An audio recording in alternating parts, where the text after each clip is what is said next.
Hi people and welcome to the evolution of the desk. Back in March, I was looking for a really nice place where I could work.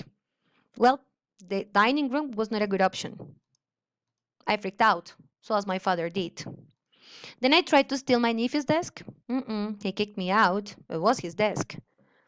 So as my son, he did the same. He kicked me out. So I tried to work on my bed. Good expectations. Even the car supported me. But I couldn't do it. Then another problem came out, the chair. The first chair I tried was one of the dining room chairs. Sound comfortable. Then number two was a second-hand super hyper mega cheap office chair, which by the way came broken. Then I used my son's chair.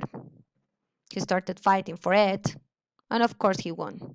But don't worry, everything has a happy ending. Now I have my super comfortable chair with my super comfortable desk.